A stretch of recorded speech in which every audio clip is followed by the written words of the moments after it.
जय Hind friends. Engineering mathematics की series हम लोगों की आगे बढ़ते हुए, और कल हमने लास्ट में लेक्चर ये देखा था, वेरिएशन ऑफ पैरामीटर्स। केवल मेथड ध्यान में रखिएगा, एक दो क्वेश्चन सॉल्व कर लीजिएगा ताकि अगर आए तो आपका क्वेश्चन छूटे नहीं, क्योंकि चीज़ें बहुत ही स्कोरिंग हैं। आज का जो हमारा टॉपिक है वो है नॉर्मल फॉर्म या रिमूवल ऑफ फर्स्ट डेरिवेटिव।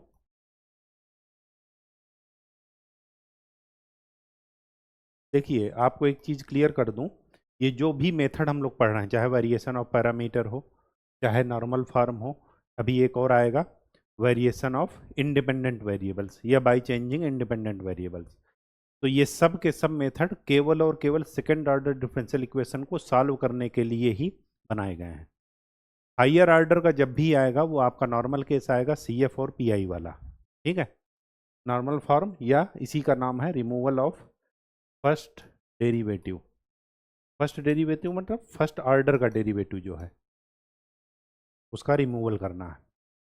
देखिए, इसमें क्या है, एक स्टैंडर्ड फॉर्म क्या होता है सेकेंड ऑर्डर डिफरेंशियल इक्वेशन का, D two Y by D X two plus P D Y by D X plus Q Y is equal to R. ठीक है, यहाँ पर क्या करना है, सोल्यूशन वही मानना है जैसे पहले मानते थे कि y is equal to U into V. v क्या होता है, v होता है e की power minus half integration P D X. ये पावर में ही इंटीग्रेशन है, ध्यान में रखिएगा। ये v की वैल्यू यहाँ से निकालना है। पहले स्टैंडर्ड फॉर्म में इक्वेशन को लिखना है, पी क्यू आर निकालना है, उसके बाद v की वैल्यू निकालना है। इसके बाद क्या करना है, इस इक्वेशन को चेंज कर देना है कुछ इस फॉर्म में।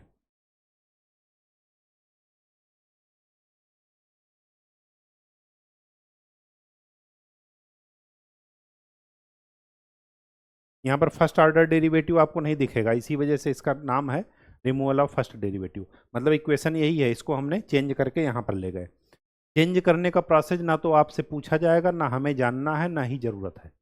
ठीक है, सीधे जो हमारे काम का है सिर्फ वो देखते हैं।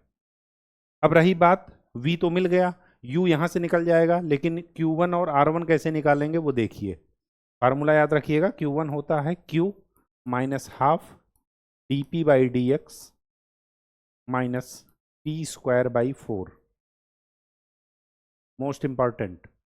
और R1 होता है R बाई वी, या ये कहिए R1 होता है R, और V की वैल्यू जब रखेंगे ऊपर ले जाएंगे न्यूमरेटर में तो आपको ये नज़र आएगा।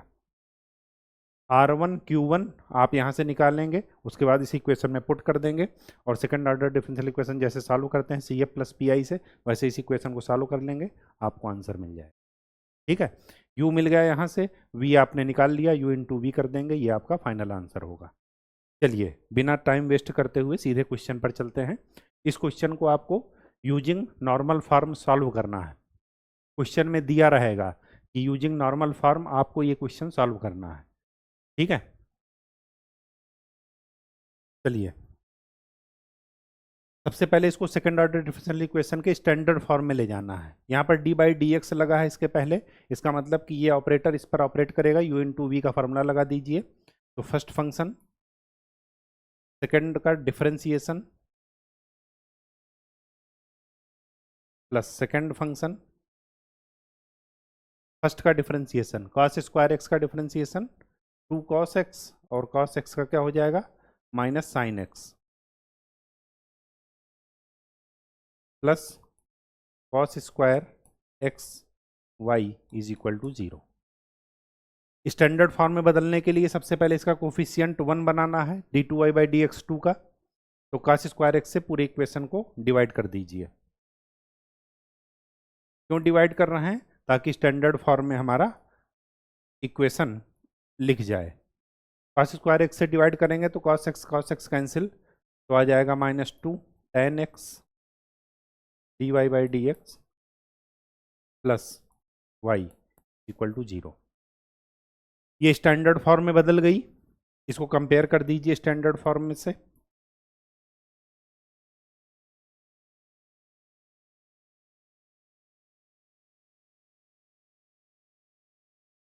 स्टैंडर्ड फॉर्म से कंपेयर करेंगे तो p की वैल्यू क्या मिलेगी, -2 tan x, q की वैल्यू 1 और r की वैल्यू 0। p की वैल्यू 2 tan x मिली, इसका मतलब क्या हुआ कि जब आप v निकालेंगे तो v की वैल्यू क्या हो जाएगी, e की पावर -12 इंटीग्रेशन p dx। तो e की power -12 integration -2 tan x dx, 2 से 2 cancel, minus minus cancel, e की पावर tan x का integration log sec x, e और log एक दूसरे को कैंसिल कर देंगे तो क्या बचेगा, sec x। ये आपको v मिला, v मिल गया। इसके बाद अब क्या करना है, q1 निकालिए।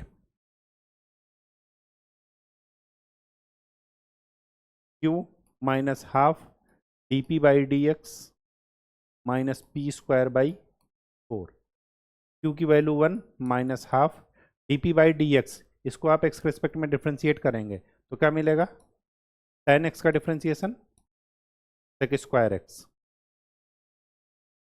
माइनस पी स्क्वायर बाई 4,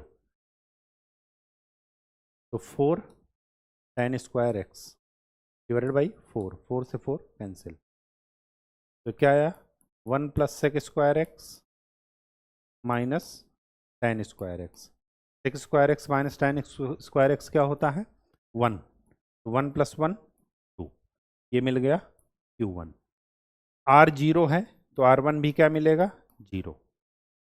तो आपकी इक्वेशन क्या बनी, d2u by dx2 plus q1u is equal to r1, d2u by dx2 plus 2u is equal to 0। ये सेकेंड ऑर्डर डिफरेंशियल इक्वेशन है, तो इसका सोल्यूशन क्या हो जाएगा, C F plus P I. तो सी एफ निकालने के लिए क्या हो जाएगा, M square plus 2, C F निकालने के लिए ऑक्सिलरी इक्वेशन आपको बनाना है। तो ऑक्सिलरी इक्वेशन क्या बनेगा, M square plus 2 is equal to 0, तो M is equal to plus minus √2 iota. तो क्या मिला, C F C1 cos √2x plus C2 sine √2x। P I 0 निकलेगा क्योंकि राइट साइड में 0 है, तो C F plus P I complete solution हुआ u का। तो u क्या मिला, C1 cos √2x plus C2 sine √2x, ये u मिल गया। v मिल गया है क्या, sec x। तो सोल्यूशन क्या हो जाएगा, u इंटू वी, ये आपका आंसर है। ठीक है, आंसर मैच करा लीजिएगा। ये देखिए, ठीक, कहानी समझ में आ गई। स्टेप बहुत ही सिंपल है और बहुत ही स्कोरिंग है, ज़्यादा इसमें ज़्यादा टफ क्वेश्चन आते नहीं हैं। नेक्स्ट क्वेश्चन, सबसे पहले स्टैंडर्ड फॉर्म में बदलना है आपको। तो स्टैंडर्ड फॉर्म में बदलने के लिए d2y बाई dx2 का कोफिशियंट 1 बनाना है, तो एक्स स्क्वायर से पूरे इक्वेशन को डिवाइड कर दीजिए।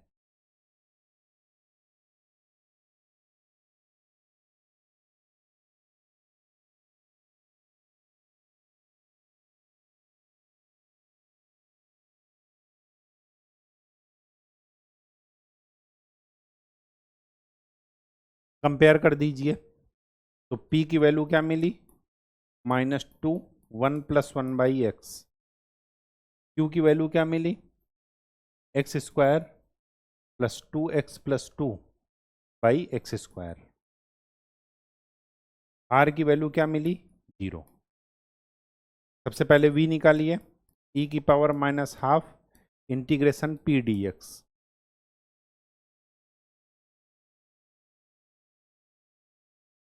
e की पावर -12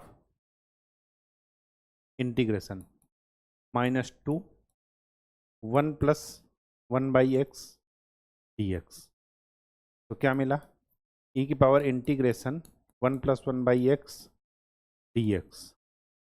तो e की power x plus log x, तो कंपेयर कर वो अलग अलग कर दीजिएगा, तो e और log एक दूसरे को कैंसिल कर देंगे, तो v की वैल्यू मिल गई x e की पावर, ये v की वैल्यू मिल गई, v की वैल्यू मिल गई। अब क्या करना है, q1 की वैल्यू निकालिए,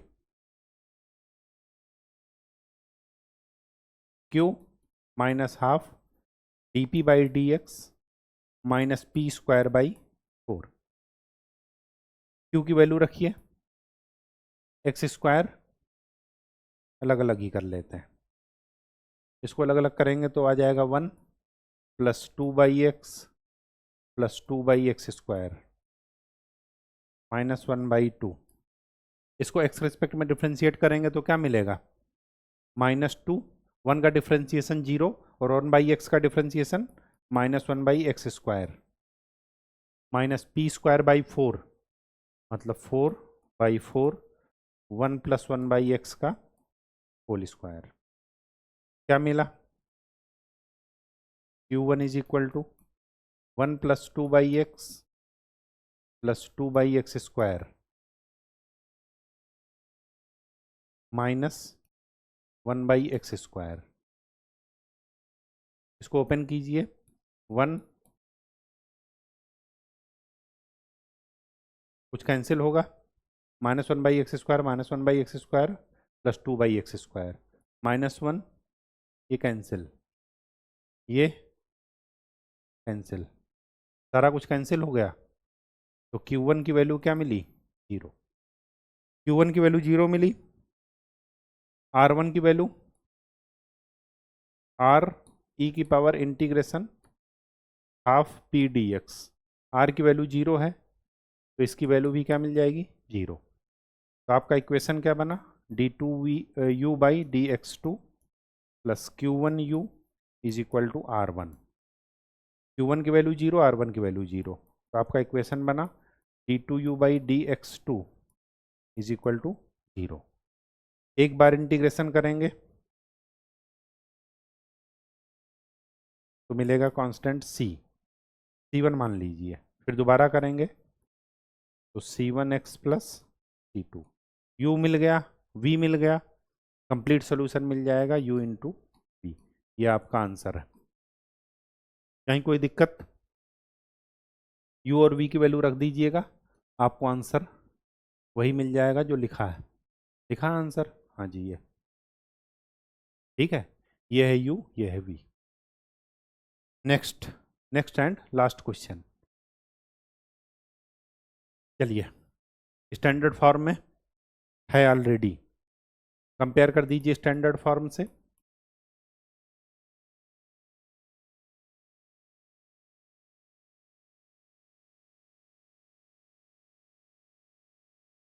p की वैल्यू -4x, q की वैल्यू 4x स्क्वायर -1 और r की वैल्यू -3 e की power x square sine 2x, p Q r मिल गए, अब सबसे पहले v निकालिए, e की power -12 integration p dx, e की पावर -12 इंटीग्रेशन p की वैल्यू रखिए -4x dx minus minus plus 2, तो ये क्या मिलेगा, e की पावर 2 और x का इंटीग्रेशन एक्स स्क्वायर बाई 2, तो क्या मिला, e की पावर x स्क्वायर, ये है v की वैल्यू,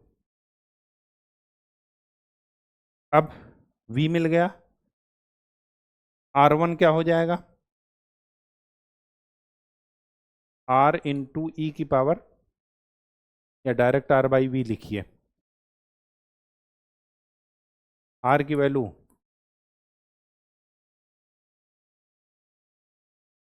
बाई वी, तो r1 की वैल्यू क्या मिली, -3 साइन 2x, r1 मिल गया, v मिल गया, अब क्या निकालना है, q1, q1 is equal to क्या हो जाएगा, q -12 D P by D x minus P square by Q की वैल्यू रखिए 4x² minus 1 minus half dp by D x, P का एक्स के रिस्पेक्ट में differentiation -4 minus p² by 4 16x² by 4। तो क्या मिला 4x² minus 1 plus 2 minus 4x²। Q1 की value क्या मिल गई 1। तो आपके पास इक्वेशन क्या बना d2u by D X two plus Q1u is equal to R1। तो d2u by D X two plus u is equal to R1 क्या था -3 sin 2x। ये सेकंड ऑर्डर डिफरेंशियल इक्वेशन है, इसका कंप्लीट सोल्यूशन होगा CF plus P I. तो u is equal to CF plus P I. CF निकालने के लिए ऑक्सिलरी इक्वेशन निकालिए m² plus 1 is equal to 0। तो m is equal to plus minus iota. तो CF क्या मिला C1 cos x plus C2 sin x। ये तो मिल गया क्या CF। PI निकालने के लिए सेकंड फॉर्म है ये, जब cos या sin हो तो क्या करना है -3 sin 2x divided by d² plus 1। sin ax या cos ax हो तो d² की जगह -a² रखते हैं। तो -3 sin 2x divided by -4 plus 1। -4 plus 1 कितना है -3 -3 कैंसिल। तो PI क्या मिला sin 2x। PI मिल गया CF मिल गया। तो U की वैल्यू क्या आ गई C1 cos x plus C2 sin x plus sin 2x। ये तो मिला U और V कितना था e की पावर x²। तो कंप्लीट सॉल्यूशन क्या मिला U इंटू वी। ये आपका आंसर है। U और V की वैल्यू रख दीजिएगा। कहीं कोई दिक्कत हो तो देख लीजिए, आंसर एक बार मैच करा लेते हैं। हाँ जी ये लिखा है, ठीक है। तो चीज़ें बहुत ही आसान हैं और ये इसी नाम से पूछी जाएंगी इस क्वेश्चन की। इन सारे मेथड्स के क्वेश्चन की पहचान यही है कि उसमें मेथड का नाम जरूर लिखा रहेगा उस क्वेश्चन में। बहुत ही स्कोरिंग है, बस आपको मेथड ध्यान में रखना है। मेथड में कन्फ्यूजन मत कीजिएगा। उसका एक ही तरीका है, हाथ से इतनी बार लिखिए, 2-4 क्वेश्चन इतनी बार सॉल्व कर लीजिए कि हाथ अपने आप सही लिखेगा। दिमाग में इफ एंड बट का कोई कन्फ्यूजन भले चले, लेकिन हाथ जो है वो सही लिखेगा, ठीक है। तो आज के लिए इतना ही। नेक्स्ट लेक्चर में हम लोग एक नए मेथड को पढ़ेंगे जिसका नाम होगा बाय चेंजिंग इंडिपेंडेंट वेरिएबल्स। तब तक के लिए खूब अच्छे से पढ़ाई कीजिए, मेहनत कीजिए और स्वस्थ रहिए। धन्यवाद।